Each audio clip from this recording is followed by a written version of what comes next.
Welcome for the second episode of my review of compact digital point-and-shoot cameras.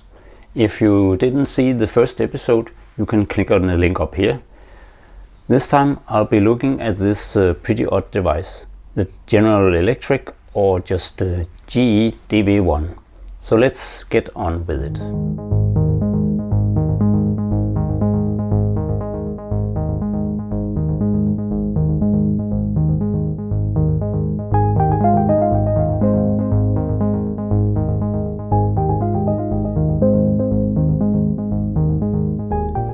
The sensor in this camera is like most other compact cameras, small. I'll put data up here. I'll start by saying that this is a really quirky camera. I'll talk about and show you examples of this on the way. General Electric doesn't produce cameras anymore, so don't expect any support on this device from their side. First of all, the camera has a strange form factor.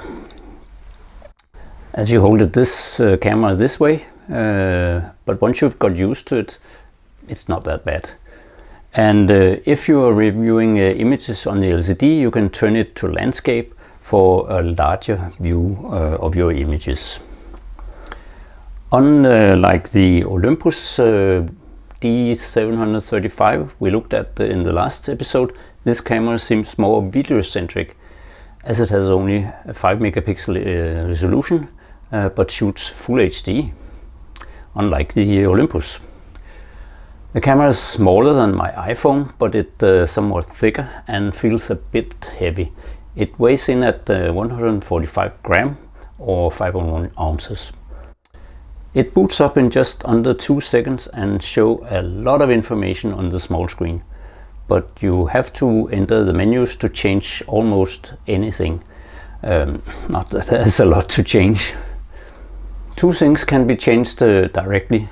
First, by pressing the multi-button on the right side changes the white balance, and pressing on the left side changes part of the display to show a histogram, but that is maybe not the most useful information, as you can't do anything to change the exposure. You have no information what aperture or what shutter speed the camera is using, and no way to control it either. Even focus is, to my experience, fixed. I haven't seen any information on it, but it seems to be a fixed focus length. At least there's nothing in the menus indicating that you can change focus mode, and my images of things close up are definitely not in focus. Furthermore, according to the specifications, ISO is between 100 and 800, but you have no way of controlling or knowing what ISO the camera is using in a specific shooting situation. The images sizes set in the menu doesn't tell you the actual size, but only whether you want best, fine or normal quality, and that is only changing the JPEG compression. According to the specs on the camera, it should take 5 megapixel images, but it depends strangely on the video setting. When video is set to some kind of 16:9 aspect ratio, this is also used for still images, and I get images of around 3.6 megapixel. With video set to one of the two 4:3 aspect ratio settings, the images are also 4:3, and then results in 5 megapixel images. That is a very strange behavior. There's no optical zoom in this camera. That means if you zoom, you'll be using digital zoom, and which on a small sensor like this probably isn't a good idea. As you also can see in some of my images, it becomes rather bloggy when zoomed in. Therefore, I regard this camera as both a fixed focal length camera as well as a fixed focus camera. One useful thing is that the camera is specified to be waterproof to 5 meters or 16 feet, and is also shock resistant to falls from 1.5 meters to 5 feet or 5 feet. I haven't had the courage to test both these things, but at least there are rubber linings around all the openings in the camera, assuring me that it actually can go underwater. without any issues. It's no diving camera, but you can take it out for a swim, I guess. The battery of this camera is built in, and there's a flap that you can pull out, and then there's a connector, so you can actually connect it directly to your computer or via a female port to a power charger. The port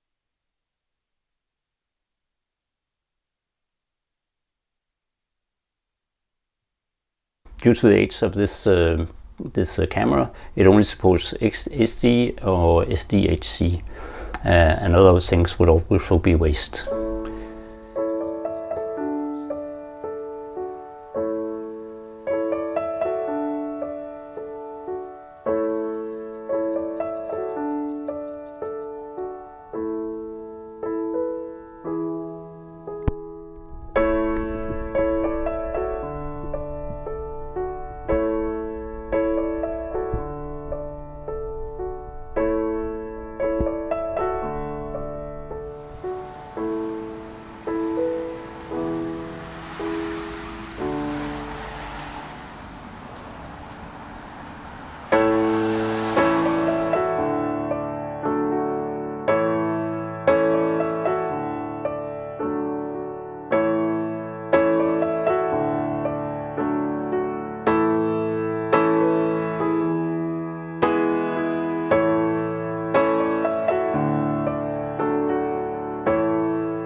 In summary, this is a rather odd camera that operates in ways different from any other camera I have used before.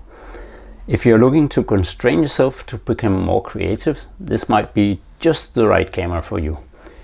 If you want to shoot both images and video, it is rather annoying that the Full HD video setting constrains your images to the 16:9 setting, resulting in these 3.6 megapixel images. And you have to go into the menu and change to, for instance, the 1440 by 1080 pixel video setting to use the full sensor size for still images. Then you get the 5 megapixel. I normally tend to like eccentricity and oddity in a camera, but this one haven't hit that vibe for me. It might for you, but I don't get on with this camera, and our roads must part. So that was my review of this peculiar camera. I hope you liked it, despite my honest words and dislike of the camera. Please subscribe to my channel and also hit the like button so others can be warned about this camera. So thank you very much for this time, and bye for now.